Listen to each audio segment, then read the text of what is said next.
This video contains news and analysis related to a recent terror attack in Kashmir.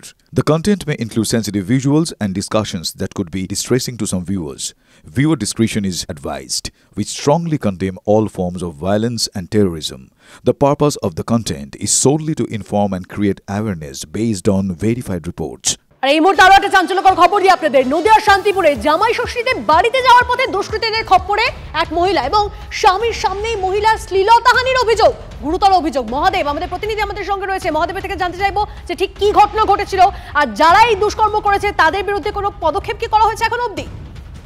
দেখো, পুলিশে অভিযোগ দায় করা হয়েছে, এখনো পর্যন্ত কিন্তু তাদের সন্ধানে খোঁজ চালাচ্ছে পুলিশ, যদিও এখনো পর্যন্ত তাদেরকে গ্রেপ্তার করা হয়নি। তবে যেটা অভিযোগ উঠছে যে স্বামীর সঙ্গে তিনি যখন বেড়াতে বেরিয়েছিলেন তখনই কিন্তু দুই যুবক তাদের পথ আটকায় এবং ওই মহিলাকে ধরে কটূক্তি করে এবং কটূক্তি করার পাশাপাশি তাকে কিন্তু অসভ্য ভাষায় গালিগালাজ করে এবং তাকে অসৎ উদ্দেশ্যে একটি জঙ্গলে যেতে নিয়ে যাওয়ার চেষ্টা করে। তখনই প্রতিবাদ করতে গেলে তার স্বামীর উপর আক্রমণ করা হয় এবং সমস্ত ঘটনায় অভিযোগ দায় করা হয়েছে শান্তিপুর থানায়। পুলিশ তদন্ত শুরু করেছে।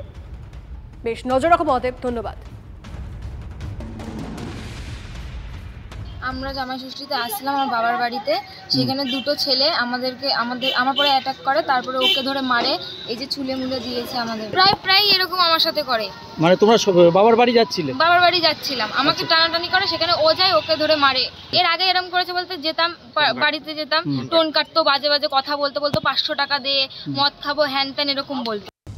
চলুন এবার নজর রাখা যাক ভারত পাকের যে সম্পর্ক সেটা কোন দিকে এগোচ্ছে। অপারেশন সিঁদুরে ব্যাপক ক্ষয়ক্ষতি হয়েছে, এবার বিদেশে গিয়ে অসহায় স্বীকারোক্তি পাকিস্তানের। ভারতের মিসাইল ও ড্রোন হামলায় অনেক বেশি ক্ষয়ক্ষতি হয়েছে। উল্লেখ, পাক ডসিয়ারে, পেশোয়ার, ঝাং, সিন্ধু প্রদেশের হায়দ্রাবাদ, পাঞ্জাব প্রদেশের গুজরানওয়ালা, ভওয়ালনগরে হামলা চালানো হয়েছে।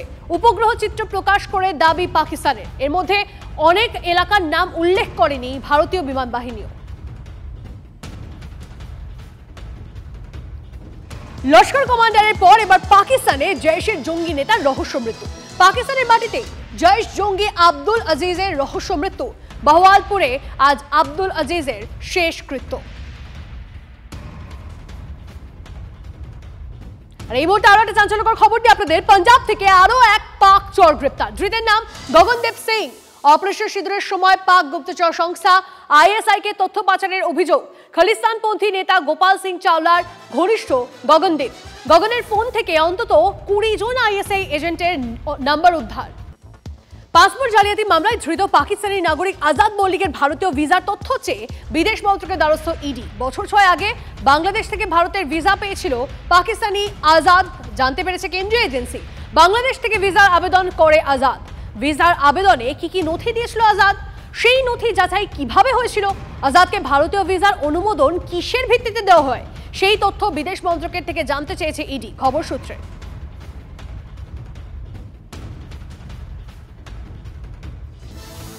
দিনহাটায় আরো 16 জন বাংলাদেশি গ্রেপ্তার। দিনহাটা খলিমারি রেল স্টেশন থেকে ধৃত 16 জন বাংলাদেশি। দিল্লি, হরিয়ানা সহ একাধিক জায়গা ঘুরে বাংলায় ফিরতেই গ্রেপ্তার করলো পুলিশ।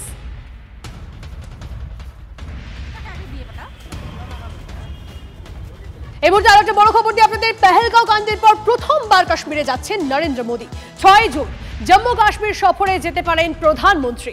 কাটরা থেকে বারামুলা বন্দে ভারত এক্সপ্রেসের উদ্বোধন করবেন প্রধানমন্ত্রী।